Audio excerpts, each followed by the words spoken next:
টাকা দিবেন, আমি কিছু চা বিস্কুট খাবো। আপনি রাস্তার মাঝখানে কেন? আমি মানসিক দৃষ্টি মৃদু প্রতিবন্ধী, আমার কিছু টাকা লাগবে, তাছাড়া তো আমি বাড়িতে যেতে পারতেছি না।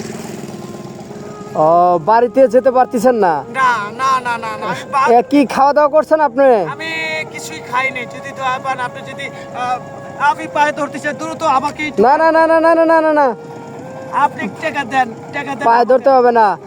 ইয়ে, কয় টাকা হলে আপনার খাওয়া দাওয়া হবে? 50 টাকা হলে আমার খাওয়া দাওয়া হবে। 50 টাকা হলে হবে? হ্যাঁ হ্যাঁ। তো এই মাঝ রাস্তায় ফাঁকা জায়গায় এখানে আপনি কেন? কেউ কি নিয়ে আসছে আপনাকে? আমি মনের ভুলে একাই চলে আইছি, কিন্তু বাড়িতে যেতে পারতেছি। মনের ভুলে একাই চলে আসছেন? জি জি। আচ্ছা আচ্ছা, গাড়ি আসতেছে, একটু সাইড দেন প্লিজ। হ্যাঁ। তা আপনার নাম কি? আমার নাম মোহাম্মদ শফিকুল ইসলাম শফি। আপনি কি সমস্যা কি আপনার? আপনি আমার এইখানে হচ্ছে কেন? চোখের উপর কিন্তু স্যার যৌথভাবে সমাজ কল্যাণ স্যার উনি মানসিক দৃষ্টি মৃদু প্রতিবন্ধী নাম করাইছে। আপনি কি সকাল থেকে কিছুই খাওয়া দাওয়া করেন নাই? সকালে এক মুঠ খাইছি, দুপুরে ঘুমের যন্ত্রণায় আমি কিছুই খেতে পারিনি। কিছুই খেতে পারেন নাই? না না, এখানে কেন আইলেন? আমি ঘুমের ঢুলের কারণে আমি মনে করলাম বেড়াতে আসবেন, তো আমি বাদ যেতে পারতেছি না। তে আপনাকে টাকা দিলে হবে নাকি? আপনার বাসা কোথায়, মূলত কোন জায়গা? আমার বাসা মূলত দেখেন, আপনি যদি দয়া করে রাজীব মামার দোকানে আমাকে নিয়ে যান। আমি তো ঘুমের যন্ত্রণার কারণে আমি চলে আসি। যা যদি কিছু খাওয়া দেন আর 10 টাকা দিলে আমি বাড়িতে যাইতে পারবো একাই। রাজীব মামার দোকান তো চিনেন, এটা কোন জায়গা, বাজারের নাম কি? নিমাইচড়া মধ্য বাজারে জামাল নানার স্টলের পাশে। তো আপনি করেন কি? আমি করি, আগে করতাম, মানুষ মারা গেলে উপস্থাপনা করতাম, মানুষ মারা গেলে মাইকিং করতাম, এবং আমি জানেন যে আমি নিজে মানসিক দৃষ্টি মৃদু প্রতিবন্ধী, এই জন্য ভারসাম্যর কারণে আমি একাই চলে আসছি। তাই আমি ঢাকাতে যদি কোনো দয়াবান ব্যক্তি আমাকে নিয়ে কিছু চাকরি দেয় তাহলে আমি করতে পারবো। ও, আমরা তো আর চাকরির ব্যাপারে কিছু বলতে পারবো না। এখান দিয়ে যাচ্ছিলাম, আপনি আমাকে ধরলেন। এখন আপনি বেশভূষা দেখেই তো মনে হচ্ছে আপনি ধনী লোকের ছেলে, কিন্তু এই অবস্থা। হ্যাঁ বলেন। আমার মা বাবা কেউ নাই, আমার একটা ভালো চাকরি করার দরকার।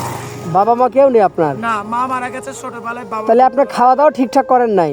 ঠিক মতো মা বাবা না থাকলে, সহধর্মিণী না থাকলে কেমন হয়? তাহলে এই জায়গাটার নাম কি মূলত, যেখানে আমরা আছি? ভাঙা, নিমাইচড়ার ভাঙা। উনি অসুস্থ প্রতিবন্ধী মানুষ, ওনার কথা আমি কিছুই বুঝতেছি না। এখন দয়া করে আপনি যে দোকানের কথা বলতেছেন এক্স্যাক্টলি, হ্যাঁ আপনি আমাকে দেখা দিতে পারবেন? হ্যাঁ, মানে দেখা দিতে পারবো। কোন সোজা, এটা কোন দিকে? ওই স্মার্ট মোটে, ওইটা হচ্ছে আপনার দক্ষিণ মিলে। ও, আচ্ছা, তাহলে আপনি আমার বাইকে ওঠেন, আপনাকে আমি রেখে আসি, ঠিক আছে? ঠিক আছে, ওকে, ওঠেন। উঠতে পারবেন? হ্যাঁ উঠতে পারবো। দর্শক বন্ধুরা, আমি মূলত পাবনা থেকে সিরাজগঞ্জ যাচ্ছিলাম। প্রথম মাঝ রাস্তায় দেখা হলো। এখন এই অসুস্থ ব্যক্তিকে যদি আমি রাস্তায় এভাবে ফেলে রেখে যাই, এনার যদি কোনো অন্যায় হয়ে যায়, আল্লাহর কাছে আমি দায়ী হব। সেই কারণে আমার যদি সময় একটু লসও হয়, কে আমি তার যে বাজার বা গন্তব্যস্থল, সে যে জায়গার নাম বলতেছে, তাকে সেইখানে রেখে তারপরে আমি চলে আসব। হ্যাঁ মামা, তাহলে আপনি কি খাবেন?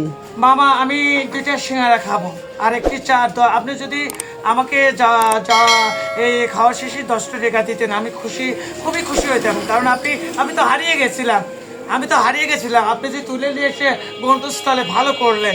এই যে ঠিক আমার আছে, আচ্ছা 2টি সিঙ্গারা দেন তো ভাই। হ্যাঁ হ্যাঁ, লেন। আর একটি চা। একটি চা, এই চাটা বানান তো। হ্যাঁ, খান। আচ্ছা আমি খাই, আপনি তোলেন। আচ্ছা, আর কিছু খাবেন? আর না, আমি যে হারিয়ে গেছিলাম, আপনি যে তুলে আমাকে সুস্থ করলেন, এটাই সৌভাগ্য। পাবনা মানসিক হাসপাতালে কেমন ছিলাম এই গল্পটা বলবো? জি বলেন। আপনি কি ছিলেন পাবনা মানসিক হাসপাতালে? হ্যাঁ, 13 সাল 1 মাস 21 দিন। আচ্ছা, তারপর? আমি গল্প বলবো। বলেন। এর ভিতর চাষ দাবি। আমি 2013 সালে পাবনা মানসিক হাসপাতালে আমি নিজেও ছিলাম।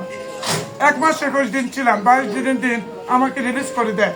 এই জায়গাটায় আমার আব্বা যান আমাকে শেষবারের মতো দিয়ে যায়। এবং আমি অনেক কাজ করেছি, যেমন মাদ্রাসার পাশে ছিলাম, এলাকার পাশে, কিন্তু ওখানে থেকে আমার এক ওয়াক্ত নামাজও কাজা যায়নি। আমি এই মামার দোকানে আমি বসে বেশিরভাগ ব্যস্ত। এটা খেয়ে নেন।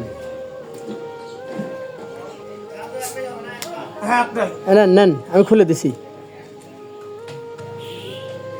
ভাল লাগতেছে? হ্যাঁ, ভালো লাগতেছে। আচ্ছা, পাবনার যে ঘটনা মানসিক হাসপাতালে, তাহলে ওখানে খাবার কি কেমন দেয়, খাবার দাবার? পাবনা মানসিক হাসপাতালে একদিন পর খাসির মাংস, মুরগির মাংস, আর ওরা আমরা দেখেছি একসাথে, ওরা বেশিরভাগ ডাউলি পছন্দ করে, প্রতি অক্টে চা। আচ্ছা, কোনো পাগলের সাথে আপনার গ্যালজাম লাগে নাই? আমি হাবিবুর রহমানের সাথে ও হুজুর আমি হুজুর ছিলাম। আমাকে 200 জনের ভিতর বানায় হলো ক্যাপ্টেন। আপনাকে ক্যাপ্টেন বানাইছিল? হ্যাঁ চাঁদা মামা আমার।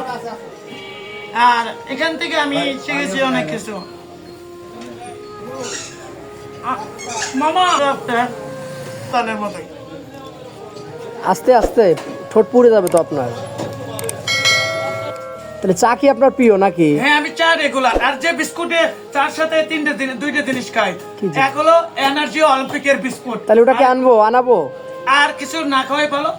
আমি আর কিছু খেতে চাই না। ওই 20 টাকা দিলে আমি দুইটা প্রতিবন্ধীকে 5-5-10 টাকা দেবো। এক হলো আমার অন্তর আছে, আর এক হলো রিয়া। আর আমি 10 টাকা নিজে যাতায়াত। ঠিক আছে, আপনাকে টাকা দেওয়া হবে। ঠিক আছে, তাহলে আপনার কয় টাকা লাগবে? 20 টাকা। আচ্ছা 20 না, 100 টাকা দিলে হবে? হ্যাঁ হবে। আচ্ছা এই যে ঠিক আছে, দিলাম আমি। ঠিক আছে, খুশি আপনি? হ্যাঁ খুশি।